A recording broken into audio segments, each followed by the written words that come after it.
Action is the product of imagination. Habit is the product of imagination. Success and happiness, the products of imagination. Failure and frustration, the product of imagination. When you set out to achieve a certain goal, to persuade someone to accept your ideas or proposition, to obtain financing for a business venture, to write a book, to take a class, to lose weight, whatever, you're sure to encounter resistance. And you'll be tempted to push against it, winding up in a contest of will, endurance, persistence, and determination. However, I have suggested to you a very different way of responding to resistance, and mastery of that is your key to achieving your goals faster and easier than ever before. Although I, like you, have been preached to about persistence, keeping one's nose to the grindstone, when the going gets tough, the tough get going, and all that, it was my observation early on that people who fight life with gritted teeth and fists clenched, trying to win with willpower, often lose out to unmanageable stress, to extreme frustration. The harder one fights, the stronger the resistance he experiences. Now, this is important. To achieve zero-resistance living, you have to jettison some deeply ingrained ideas, some very heavy excess baggage. I altered my attitude about the virtues of willpower. I have satisfied myself that no amount of willpower can outperform the self-image. For example, consider your concepts of strength and weakness. Many people have been conditioned, mentally trained with the idea that the symbol of greatest strength is overcoming enormous obstacles and adversity in achievement. We celebrate the person who does. We never question whether or not that person manufactured the obstacles and adversity in the first place. We never question whether or not he might have chosen a less difficult, smarter route. Smart and strong are not often linked in our conditioning. Strength is equated with brute force, like the Clydesdale horses or sumo wrestlers. The person who climbs the mountain is viewed as strong. The person who finds and takes the elevator is viewed as weak. But what if finding the most efficient, most direct path to a goal is the strongest strength of all? Similarly, conditioning concerning the hard way versus the easy way, many people are so conditioned about the virtues of hard work that they wind up believing that anything that can be accomplished easily isn't worth having, or that ease of accomplishment should be a cause of guilt. However, the whole point of zero-resistance living is to make the once difficult easy, to achieve with ease. This is done by altering the self-image so that the inner resistance or self-manufactured resistance dissipates, and to use a cliche, by working smarter instead of harder so that exterior circumstantial resistance also dissipates. If we started out with a clean mental slate and were programmed to expect to accomplish things with ease, we would in fact accomplish them with ease. But we do not have a clean mental slate to create with. Instead, we have a very cluttered slate which stubbornly resists both erasure and the writing of new ideas. So, let's start delving into the more powerful tools available to create a zero-resistance life. For starters, there are 3 such tools. Consider them creative power tools. These are the 3 chief secrets of psychological and spiritual relaxation. The word relaxation is extraordinarily important. Why can a pro athlete, say a basketball player, step up to the foul line and make basket after basket after basket while alone in the gym or in practice, but then miss 70% of those shots in a playoff game? The marquee player, Shaquille O'Neal, says he easily makes most of his foul shots while alone in the gym, but he is, in real games, the worst foul shot maker in the entire NBA. What he experiences is movement from the relaxation-anxiety continuum. Just about everyone achieves peak performance at anything when they are relaxed. Sexual dysfunction occurs for men when they have an incident of impotence because of anxiety, worry, which is the same as negative imagination over the problem occurring again. If you can get into and stay in a relaxed state, resistance disappears, and you achieve with ease. Living these 3 secrets is necessary to provide the solid information for continuous relaxation. Secret number 1, forgive others unconditionally. If your chalkboard is cluttered up with grudges, resentment, jealousy, and hatred, there may not be enough room for you to write your new directives. If you often think about those who have taken advantage of you or treated you unfairly, you are actually telling your servo mechanism to go out and attract more of those same kind of people to you. If you view life as unfair and people as diabolical, your servo mechanism must do its level best to keep proving you correct. Forgiveness is a powerful elixir that will cleanse your entire being of tension, erases a huge section of your chalkboard, and dramatically improves your self-image. After all, which is the healthier self-image? I am a person who holds grudges until death do us part. I have a very long memory. I stay mad. I am bitter about what people have done to me. Or, I'm a person who can certainly get angry, and I've had my share of disappointments with people, but I'm a forgiving person. I know that others hurt out of weakness, not out of strength, and I also know that people do change, often for the better, and I'm the kind of person who looks for, welcomes, and encourages that change. I am too successful, blessed, and happy to waste my life energy on grudges and grievances of the past. Secret number 2, forgive yourself. We must forgive ourselves for our past and our present in order to free up the chalkboard to create the future we desire. Everybody has a past: marital infidelity, drug abuse, a crime, a business failure where investors lost money and employees lost their jobs. Many people obsess about the same past mistake, giving it present-day power.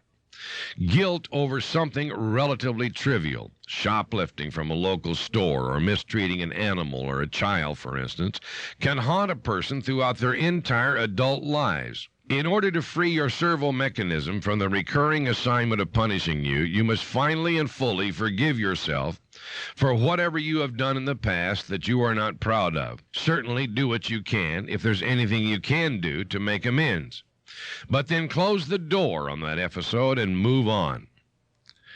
You must develop a picture of yourself as honorable, valuable, deserving person before you can accept zero-resistance success.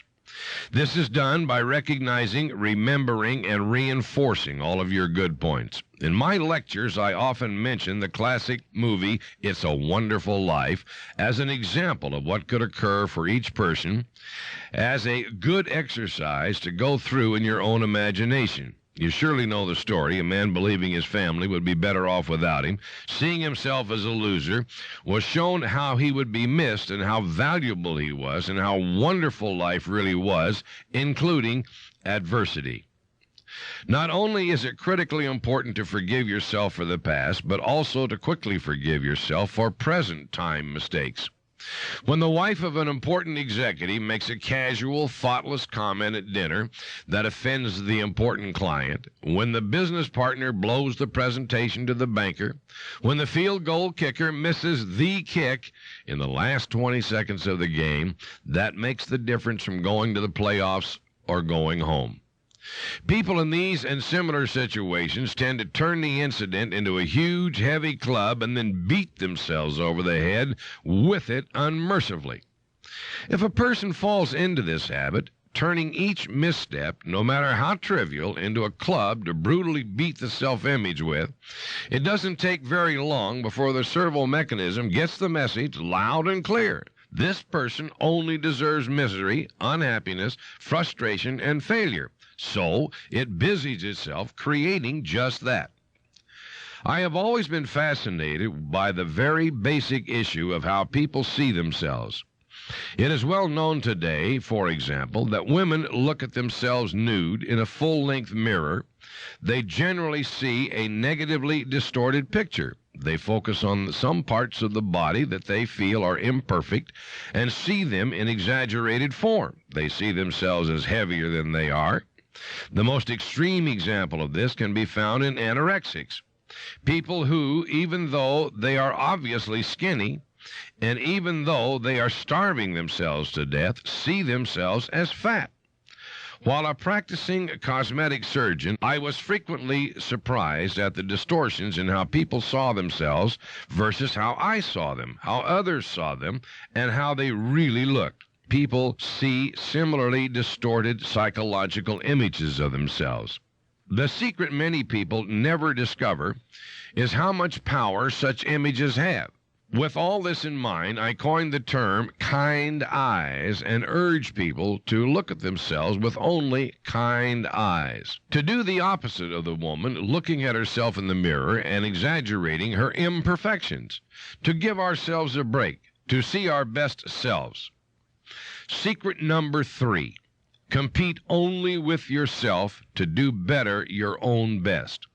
Comparing yourself to others is a losing proposition. Each person has unique values. For Tony Bennett to compare himself to Dr. Linus Pauling and feel dissatisfied because he has not created scientific breakthroughs to benefit mankind is as foolish for Dr. Pauling to be unhappy because he did not win the admiration of hundreds of thousands of fans, record beautiful songs, and provide romantic moments for couples in love.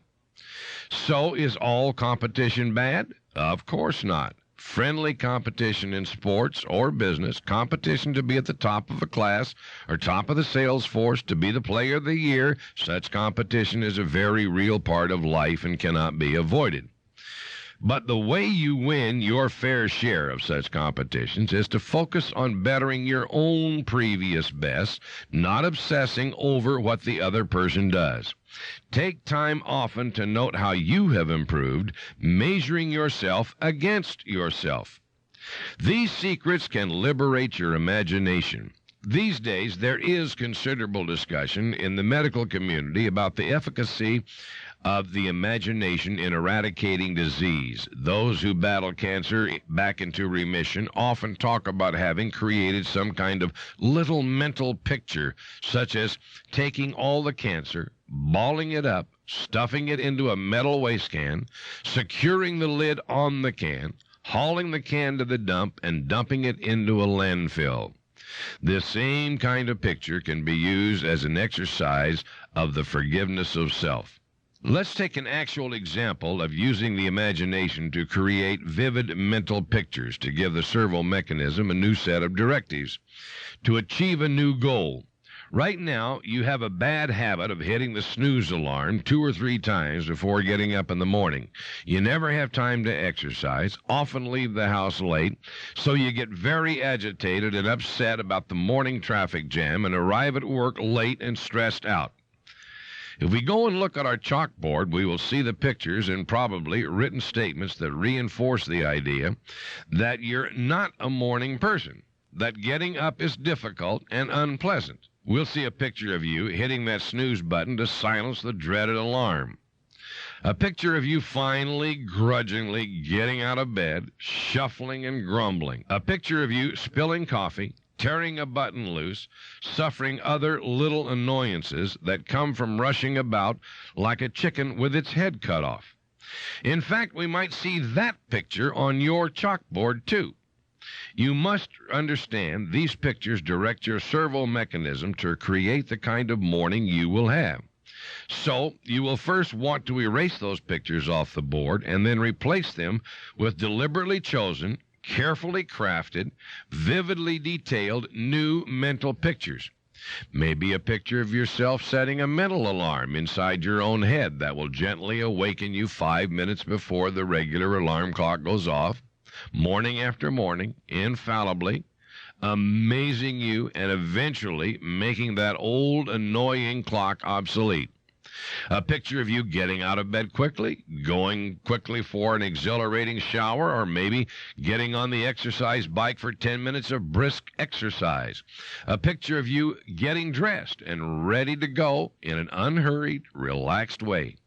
Another picture of you commuting to the office undisturbed by the crawling traffic, listening to a tape like this or an entertaining and interesting book on tape.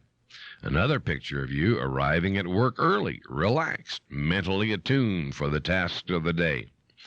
The person doing this and then calling up those pictures every night before going to sleep and doing it for 21 days in a row will find that he has successfully recalibrated his servo mechanism and is having a very different morning experience. Once having mastered this process, you can do it again and again, tackling one desired change after another, systematically, surgically removing the resistance from your life. Finally, let me give you one of the most powerful terms of zero-resistance living: high-voltage images. What is a high-voltage image? There is a commonality to be found in the people who report the very best results from using my techniques. They create especially vivid, extraordinarily memorable images to direct the servo mechanism. A high-voltage image is one that is literally electric, incredibly powerful. For example, one top golfer describes how he would see the hole expand, getting bigger and bigger until it was the size of a crater. The ball would get smaller and smaller until it was 1/10 its size. So how could you possibly miss such a putt? That's high-voltage image.